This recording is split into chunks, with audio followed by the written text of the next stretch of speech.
Entrepreneur, welcome to your Entrepreneur Resources Show. I'm very excited that you're here with me today. Thank you so much for tuning in. I'm Venice, your host, and here at your Entrepreneur Resources, we discover the no-fluff action steps to help you avoid all the overwhelm and all the BS out there, connecting you with the right mentors, resources, and tools for your entrepreneurial journey. We go over twice a week, interviewing different all areas of business, so make sure to join our Facebook group and look out for the Entrepreneur Resources page. You get the links in the description box.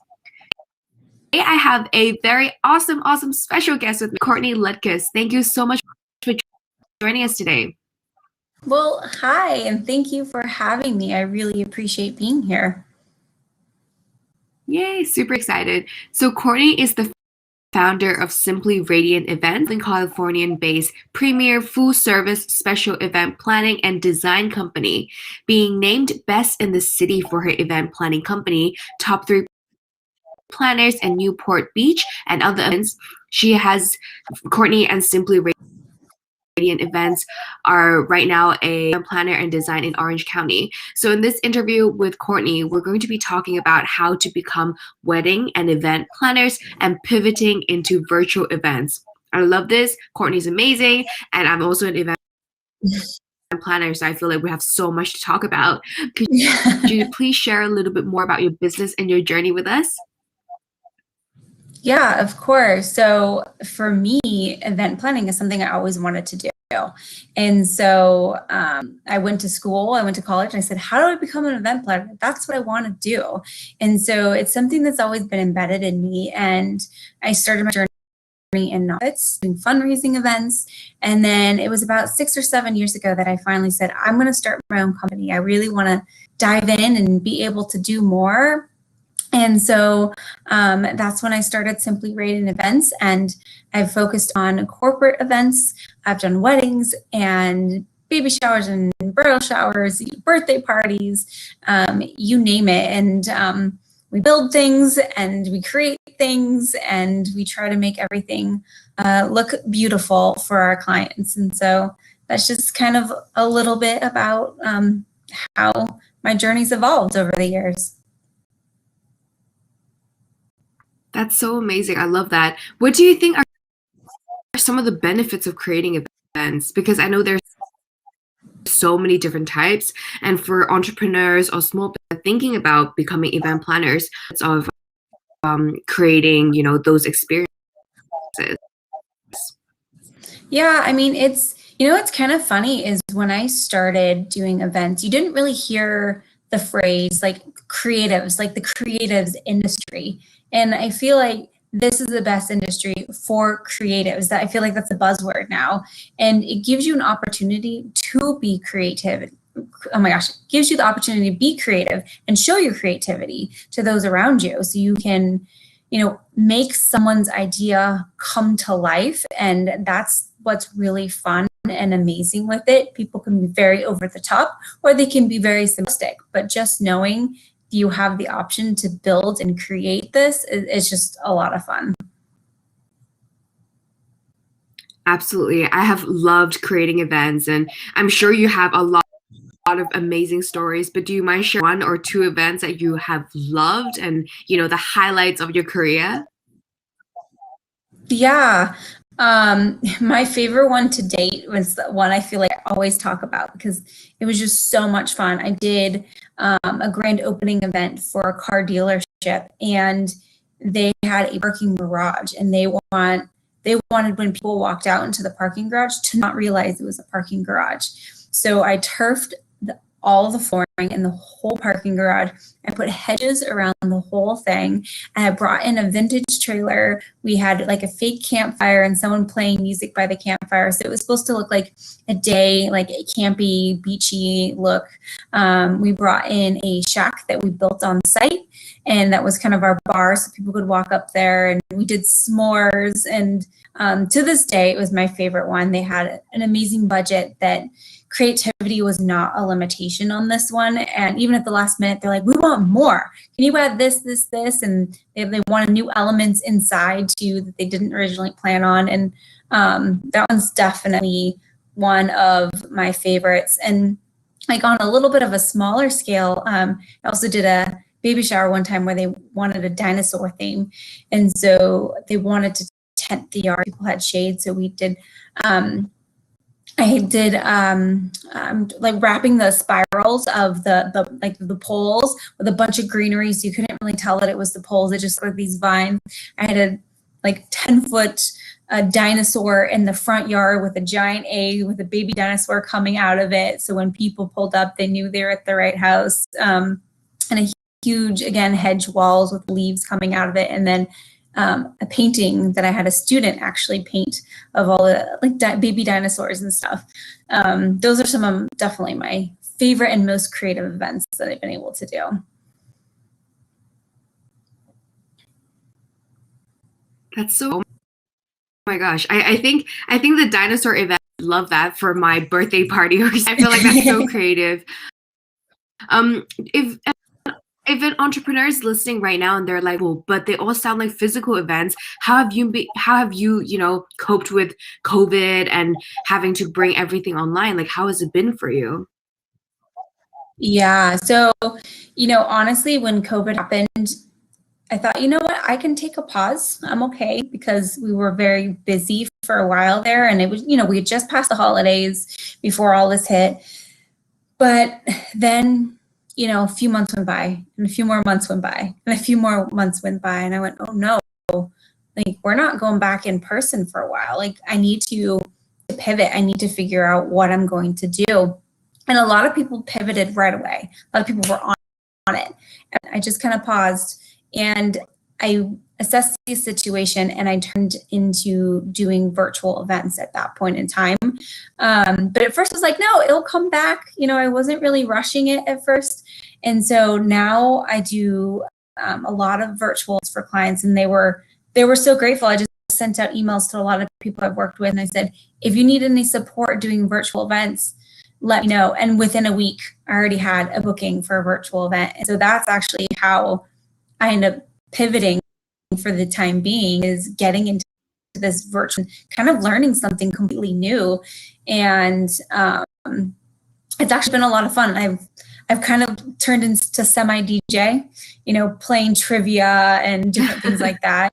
Also have, you know, other elements that we can bring in. There's like hands-on elements that you can do with virtual events. You ship things to people's houses and have comedians, you know, come on, or I have a request for a tarot card reader coming up here with a virtual event. So that's just kind of how I ended up pivoting, because in person just hasn't been an option for a while.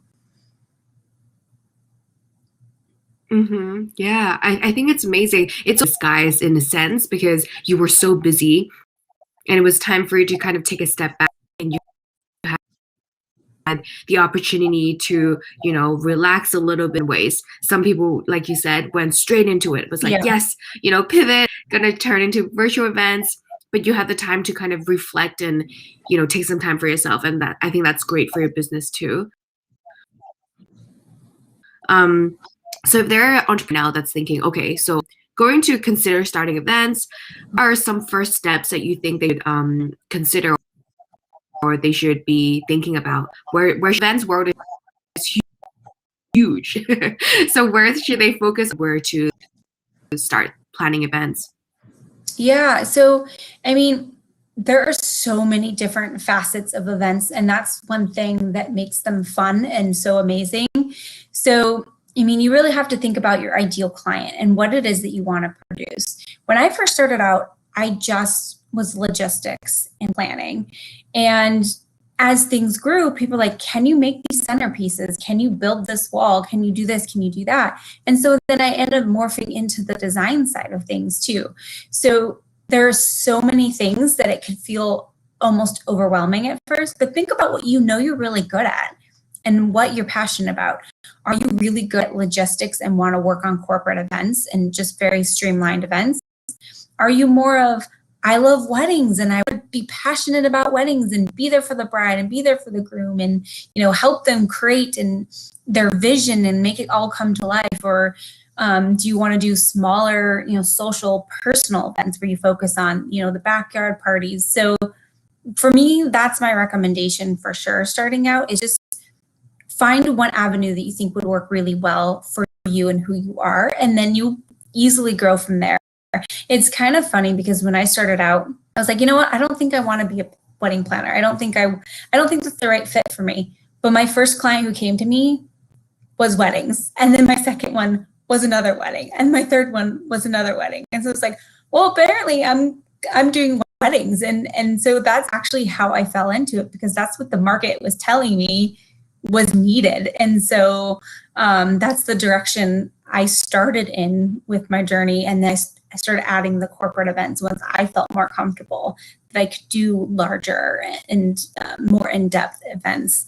So that's definitely my recommendation. Think about what you're good at first. For me, the market kind of told me something a little bit different, but it still gave me an opportunity to prepare that I still think drew those clients to me regardless. Mm-hmm. I think that's really true, because there's a point in you saying, okay, I'm going to try to do this, because if you're not passionate about it, you're not going to get anywhere. So it's very important. I think that's such a great to kind of tune into yourself and understand, what you want to focus on and where you want to head. So I think I'm ready. I know my niche. I know which I'm going to focus on for my events. Do you have any tips for where people can find a huge topic? But should they kind of some pro bono work first, or should they try to find clients online? Like, do you have any tips regarding that? Yeah, so there's a couple different ways. So I at first did it the slow way. I didn't really have the funds to get going. 100% truth be told, like I put all the money I had into my business and my insurance and things like that. It wasn't very much money, but that's what I had. And I was like, that's how I'm going to start. But looking back and growing and being a part of all these different networks, if someone can afford to take a course, I would highly recommend it. And the reason why is not only does it teach you a lot of the different fundamentals that you might not realize that you could be lacking and do a lot easier, but it also gives you a huge network of other planners that are a support system, other planners who will give you internships, as well as the opportunity to learn how to write your business plan, how to market it, all of that. And that's something that I'm super passionate about now, because I want to pay it forward. So I do teach a course in that, just because there's so many components that I learned that I could have done so much easier.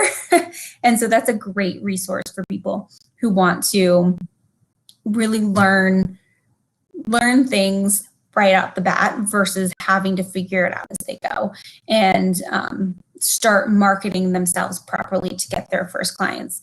I've done a lot in terms of course, Facebook and all the social media in general. But for me, my best and most clients have come through SEO, through my website, or through the connections that I've made. I just talked to someone today. I have an event for them next weekend, and they actually said, oh, my friend also is doing this and needs this. Oh, and I'm also doing this. I need that. And so just this one person, there's 3 things. And that was through my network and connections. And so that's a huge part of the industry for sure.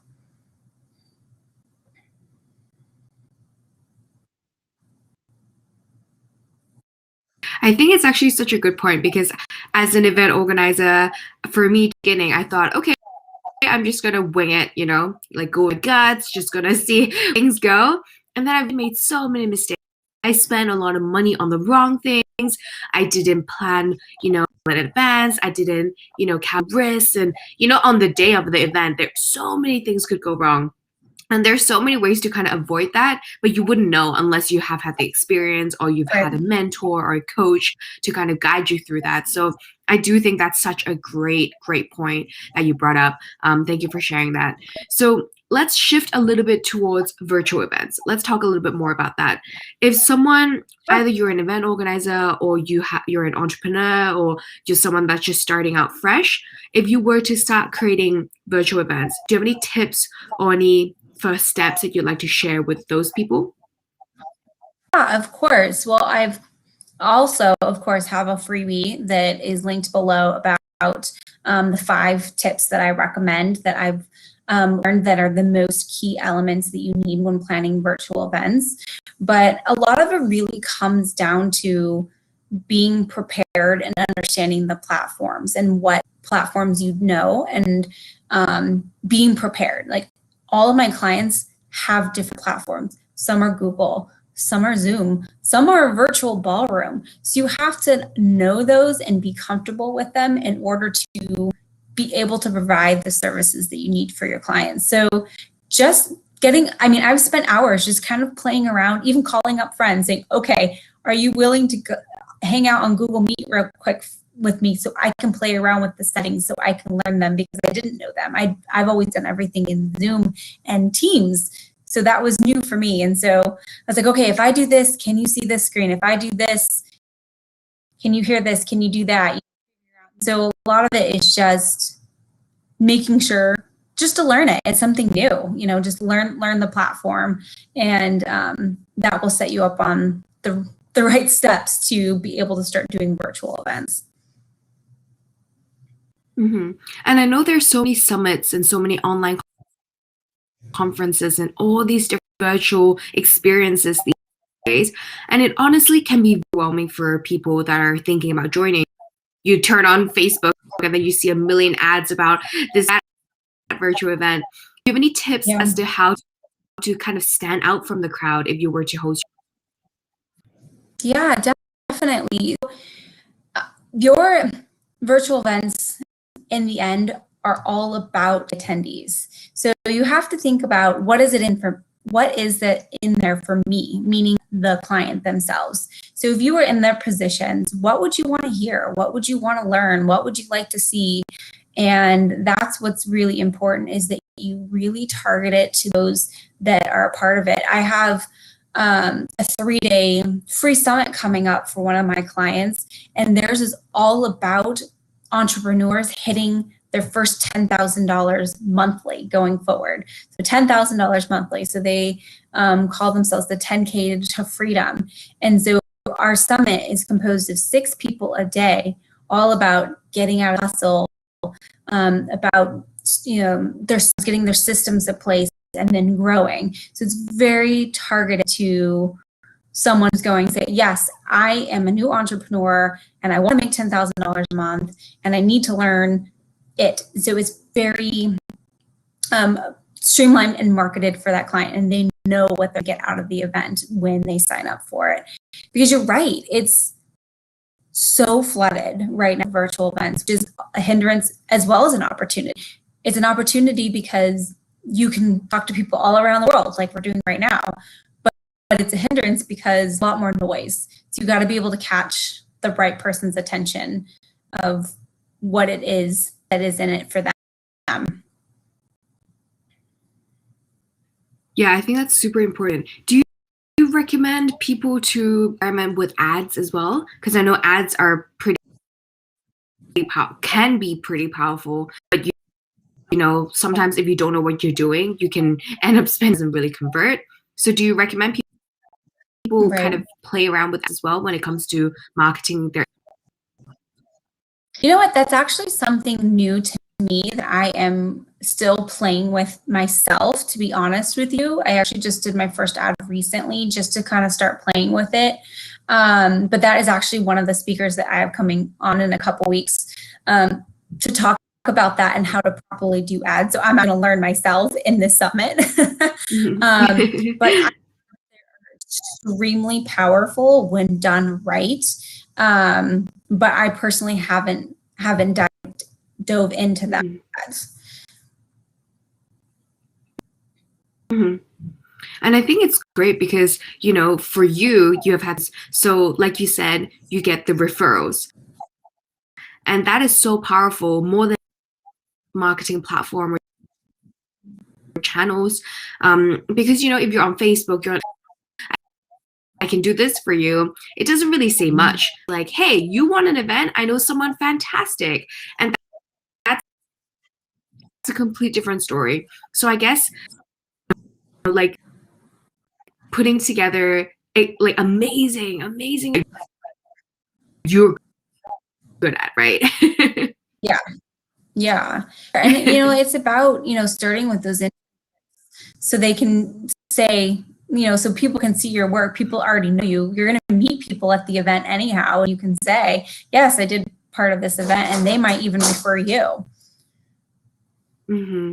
For sure. So for virtual events, I know this is a huge topic, and I see people talk about it quite a lot in Clubhouse or on YouTube, but make sure that your audience have a great experience through virtual events, because obviously the physical element is not there. It's kind of turn off their computer and just be away, or they could be washing their dishes and doing whatever they want when they're in the event. So how do you kind of bring that personal touch and the personal element into the event?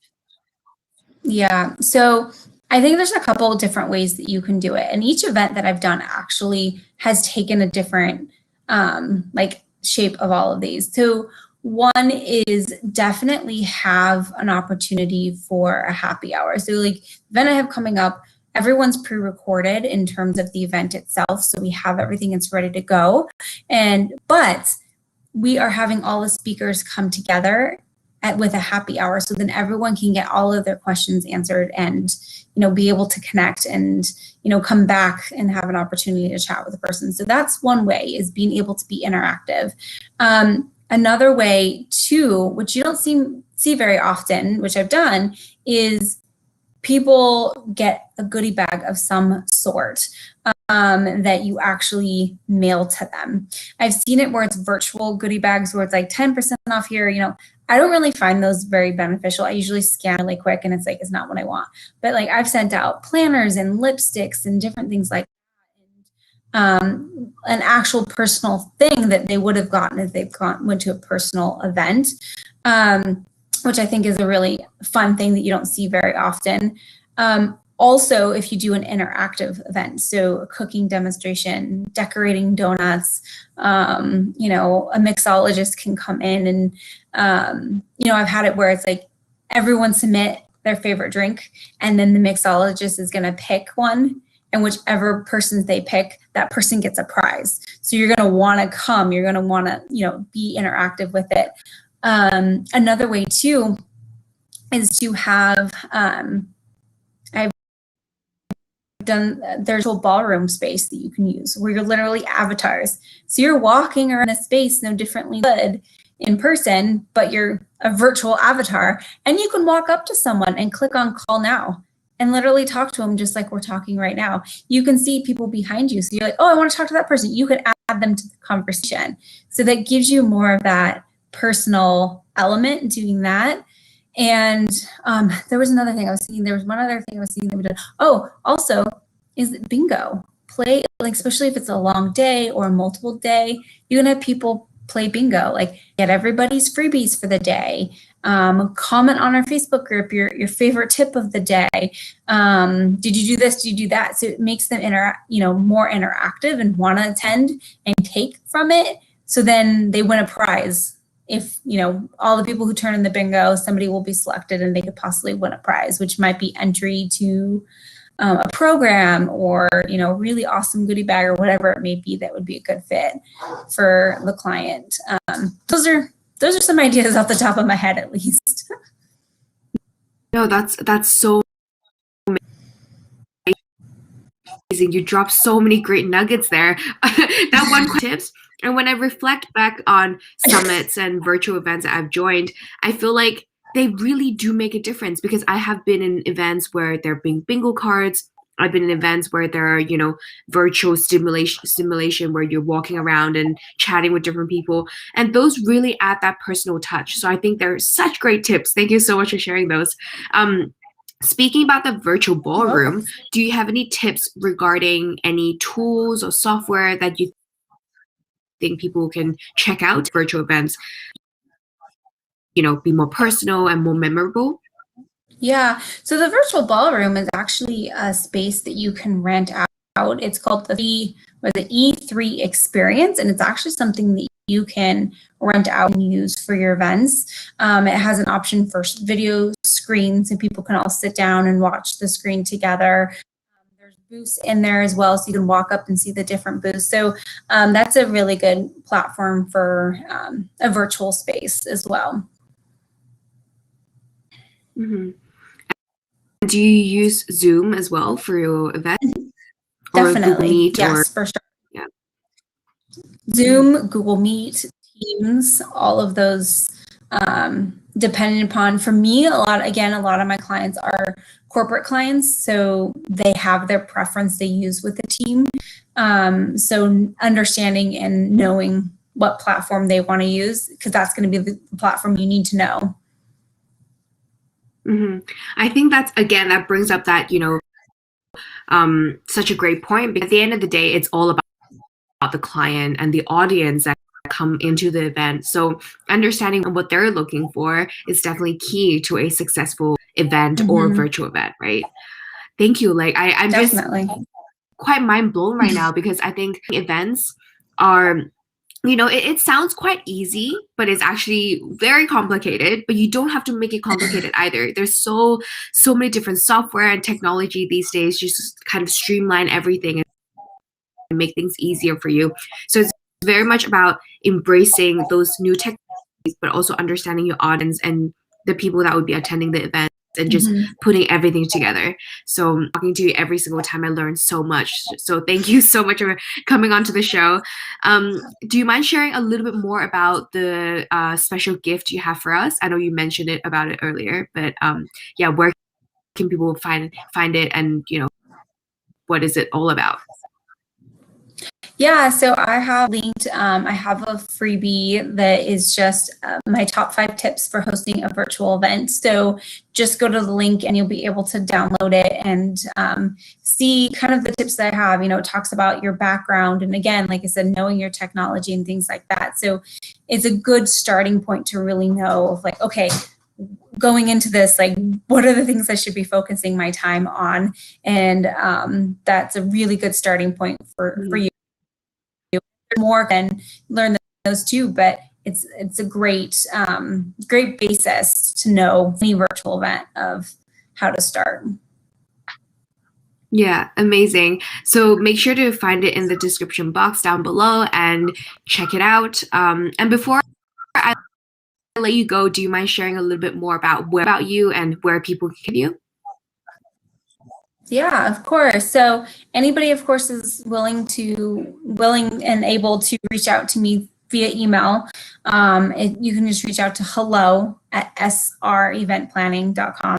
My website is sreventplanning.com. All of my social media, so Instagram, reach out to me there. Facebook is all SR Event Planning. So I try to make everything streamlined and simple. So if you remember SR Event Planning, you can probably find me. So feel free to reach out. I'm always to provide any support to anybody. Amazing. Thank you again so much for the show. I love all the tips and all the did, and I'm sure a lot of us have walked away with so many tips and so many notes.